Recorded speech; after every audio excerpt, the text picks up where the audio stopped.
এইভাবেই বাড়িতে দোকানের মতো পারফেক্ট মাজা তৈরি করে বাড়িতে কিন্তু ফ্রিজের মধ্যে সংরক্ষণ করে রেখে দিতে পারবে অনেক দিন ধরে। বাবা, এটা কেমন স্বাদ লাগছে? মাজার মতো খুব সুন্দর লাগছে। তুমি আর দোকান থেকে কিনে খাবে না আমি এরকম বানিয়ে দিলে খাবে? আমি ওরকম দোকানে খাবই না, বাড়িতে তৈরি করে দিলে খাবে। আজকে আবারও তোমাদের সামনে নতুন একটা ভিডিও নিয়ে হাজির হয়ে গেছি। তো আজকে আমি তোমাদের সামনে নিয়ে চলে এসেছি বাজার থেকে যে আমরা অনেক দাম দিয়ে মাজা কিনে খাই। তো সেই মাজা কিন্তু এই গরমের দিনে বিশেষ করে মাজাটা কিন্তু বড় থেকে ছোট সবাই পছন্দ করে, আর আমাদের অনেক দাম দিয়ে বাজার থেকে কিনে নিয়ে আসতে হয়। এখন কিন্তু একটু আমের দামটা বেশি বাজারে, পাকা আমের দাম, কিন্তু এরপর কিছুদিন পরে আমের দাম কিন্তু অনেকটাই কমে যাবে।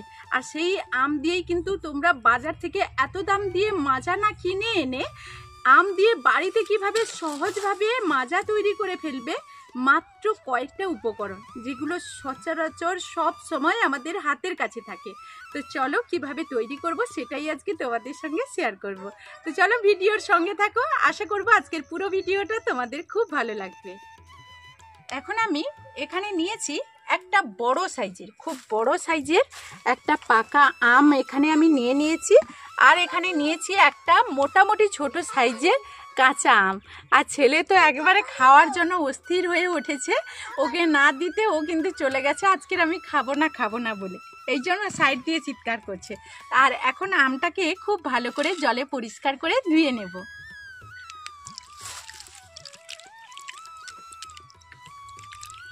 আমটাকে এখন আমি খুব ভালো করে ছাড়িয়ে নেব।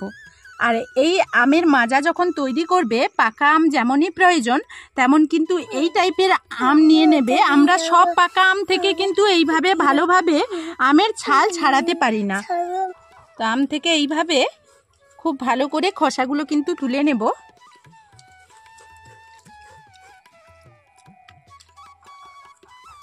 এখন আমি এর সঙ্গে একটা কাঁচা আমও নিয়েছি। মাজা তৈরি করতে হলে একটা কাঁচা আম কিন্তু পাকা আম যতটা নেব, কাঁচা আম কিন্তু 4 ভাগের 1 ভাগের থেকেও আরও কম। এইভাবে কাঁচা আমটা আমি এখানে নিয়ে নিচ্ছি, আর কাঁচা আমটা খুব ভালোভাবে ছালটাও তুলে নিয়েছি। এটা আমি এখন এইভাবে কেটে নেব। খুব ভালো করে ছালটা প্রথমে ছাড়িয়ে নিয়েছি, এরপর আমি ছোট ছোট টুকরো করে কেটে নেব।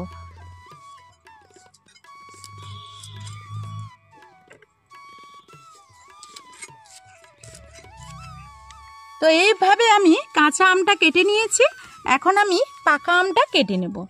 পাকা আমটাও এইরকম ছোট ছোট করে টুকরো করে নেব।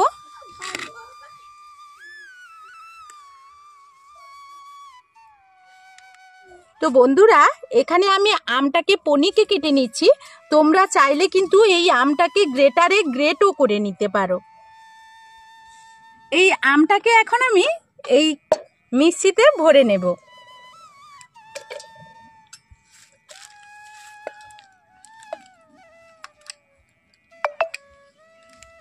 এই মিক্সির মধ্যে খুব ভালোভাবেই পেস্ট করে নেব। তবে এই মিক্সির মধ্যে আমি কোনোভাবে জল দেব না, এই আমটাকে এইভাবেই পেস্ট করে নেব। এখন আমি কড়াইটা বসিয়ে দিয়েছি, আর এই দিকে তোমাদেরকে একটু দেখাই তো আমটাকে কিভাবে পেস্ট করেছি। তো এইভাবে দেখো আমটাকে খুব ভালো করেই আমি পেস্ট করে নিয়েছি এইরকম ভাবে। এখন আমি এখানে আমটাকে খুব ভালোভাবে এখান থেকে দিয়ে দেব।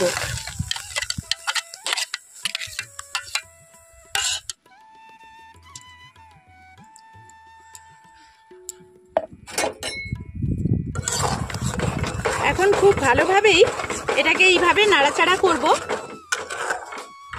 তো আমটা কিন্তু এইভাবে কিন্তু অনবরত নাড়াচাড়া করতে হবে। আর এখানে আমি দিয়ে দিচ্ছি মিষ্টি। তো চিনিটা কিন্তু তোমরা পরিমাণ অনুযায়ী দেবে। টকটা আমরা যে কাঁচা আমটা দিয়েছি কিংবা মিষ্টি আম যেটা পাকা আম, তার টক ভাবটা কতটা সেই দেখেই দেবে। আমরা যেরকম মাজা খাই সেইভাবে কতটা প্রয়োজন মিষ্টি, তোমরা কিন্তু আমের পরিমাপ দেখেই মিষ্টিটা দেবে। তো আমি এখানে দিয়ে দিচ্ছি, তো পুরো মিষ্টিটা দেব না, হাফ মিষ্টি আমি দিলাম। এই বাটির 1 বাটি নিয়েছিলাম, হাফ আমি দিলাম। এখন খুব ভালোভাবে এইভাবে নাড়াচাড়া করে নেব। তো চিনিটা যাতে খুব ভালোভাবেই মিশে যায় সে বিষয়ে একটু খেয়াল রাখতে হবে। আর খুব ভালো করেই কিন্তু মিডিয়াম আছে এটাকে অনবরত নাড়াচাড়া করে রান্না করে নিতে হবে। তো এখন আমি এখানে দিয়ে দেব ভিনিগার। তো বন্ধুরা, ভিনিগারটা দেব শুধু এই কারণে, তোমরা যদি সঙ্গে সঙ্গে খেতে চাও তাহলে কিন্তু ভিনিগারের কোনো প্রয়োজন নেই, তোমরা এইভাবেই তৈরি করে খেতে পারবে।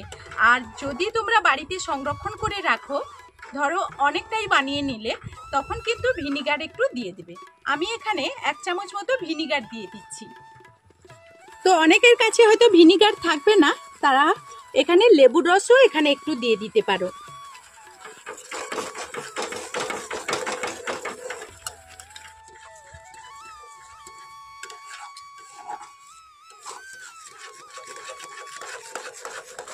এখানে আমি 5 মিনিট মতো আমটাকে রান্না করে নিয়েছি। এখন আমি এই ম্যাঙ্গোর কালারটা নিয়ে আসার জন্য, আমরা যে মাজা খাই তার একটা কালার আছে, সেটা আমের মধ্যে আমরা কিছুতেই ওই কালারটা নিয়ে আসতে পারবো না। সেই কালারটা নিয়ে আসার জন্য আমি এখানে ফুড কালার ব্যবহার করছি। তো বন্ধুরা, এটা কিন্তু একদমই অপশনাল, এটা তোমরা চাইলে দিতে পারো, না চাইলে স্কিপ করে যেতে পারো। তো বেশি কিন্তু ফুড কালার এখানে প্রয়োজন নেই, এইভাবে একটু দিয়ে দিলেই কিন্তু হয়ে যাবে। তো এখন আমি গ্যাসটাকে বন্ধ করে দিয়েছি। এখন এটাকে খুব ভালো করে ঠান্ডা করে নেব। তো ফ্রিজ থেকে এখন কিন্তু ঠান্ডা জলটা বের করে নিয়ে চলে আসবো। আর তোমাদের একটা কথা বলি, ছেলেকে আমি তো কিরণ বলে ডাকি, ছেলে বলেছে যে আমাকে শান্তু বলে ডাকবে। মানে আগে আমি কিরণ বলে হাঁক দিতে, ও হাঁক মানে দেয়নি আমাকে। তো যাই হোক, এখন আমি ওই শান্তুকেই ডেকে নেব। ওর দিদিদের দেওয়া নাম, তো ওটা ওর প্রিয় হয়েছে, এখন ওর নাম। তো যাই হোক, এখন এটাকে খুব ভালো করে ঠান্ডা করে নেব। আর ফ্রিজ থেকে ঠান্ডা জলটা এখন বের করে নিয়ে এসছে আমাদের শান্তু। বাবুরে, কোথায় গেলি? চলে আয়। কিরণ বাবা এখন মাজা খাওয়ার জন্য ফ্রিজ থেকে ঠান্ডা জলটা বের করে নিয়ে চলে আসছে। এটা ঠান্ডা, উফ, একটু গালে দাও না।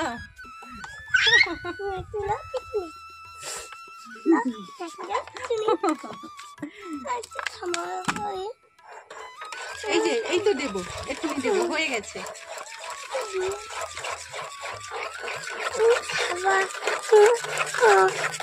দাঁড়া দাঁড়া, এটাকে ঠান্ডা করে নিতে হবে খুব ভালো করে।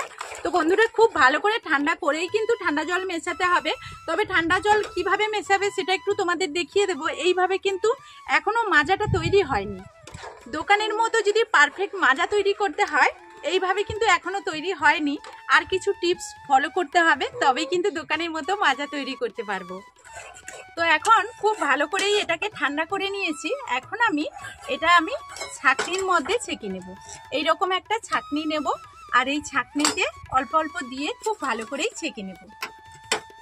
প্রথমে কিন্তু আমি এটাকে নিয়ে নেব এইভাবে, পুরোটা এইভাবে নিয়ে নেব।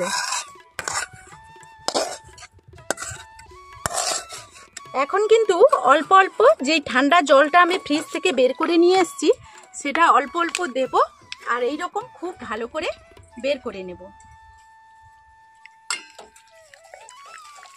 তো বন্ধুরা দেখো, দোকানের মতো একটা কালার এসছে কিনা তোমরাই বলো। তো এইভাবে খুব ভালো করেই এটা বের করে নিতে হবে।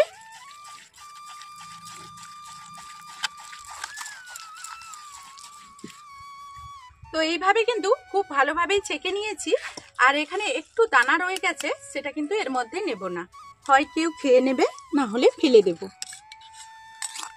এখন এই ম্যাঙ্গো আর জলটাকে খুব ভালোভাবেই কিন্তু মিক্সড করতে হবে।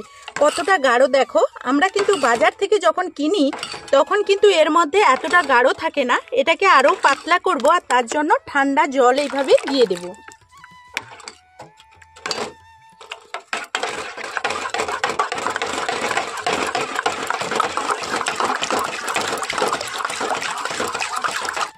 তো বন্ধুরা দেখো, দোকানের মতো মাজার কালারটা এসছে কিনা বলো। এইভাবেই বাড়িতে দোকানের মতো পারফেক্ট মাজা তৈরি করে বাড়িতে কিন্তু ফ্রিজের মধ্যে সংরক্ষণ করে রেখে দিতে পারবে অনেক দিন ধরে। এটাকে অনেক দিন ভোর ফ্রিজের মধ্যে সংরক্ষণ করে খেতে পারবে।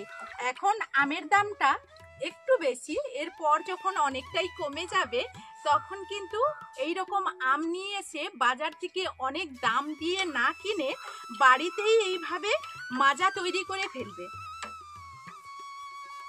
তো দেখো বন্ধুরা, আর তোমাদের বলে বোঝানোর মতো কিছু নেই, কত সুন্দরভাবে দোকানের মতো, কিন্তু দোকানের থেকেও অনেক ভালো বাড়িতে নিজের মনোমতো করে তৈরি করে ফেলতে পারবে। আর ছেলে একটু ব্যস্ত হয়ে পড়েছে, ওকে প্রথমেই কিন্তু বাটিতে দিয়ে দিয়েছিলাম কিছুটা, তখন তৈরি হয়নি, এখন কিন্তু আবারও ওকে কিছুটা দিয়ে দিচ্ছি। এইদিকে বসে খাও, বসো। তো এখন আমি সবাইকে দিয়ে দেব, তার জন্য এইরকম গ্লাস কিন্তু নিয়ে নিচ্ছি।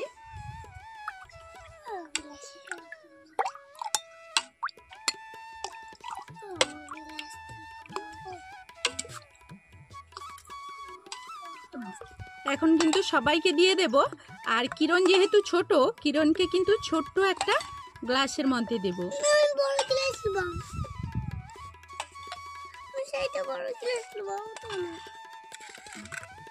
তো এখন আমি প্রথমেই কিন্তু কিরণ বাবাকে দিয়ে দেব, আর যেহেতু ছোট বাচ্চা, ও তো বড়টাই নিতে চাইবে, ওকে আমি বড়টাই দিয়ে দিচ্ছি। ওই প্রথমে খেয়ে বলুক যে কেমন হয়েছে, কতটা খুশি হয়েছে। বাবা, এটা কেমন স্বাদ লাগছে? মাজার মতো। খুব সুন্দর লাগছে। তুমি আর দোকান থেকে কিনে খাবে না আমি এরকম বানিয়ে দিলে খাবে? আমি ওরকম দোকানে খাবই না, বাড়িতে তৈরি করে দিলে খাবে। এখন ওদেরকেও দিয়ে দেব।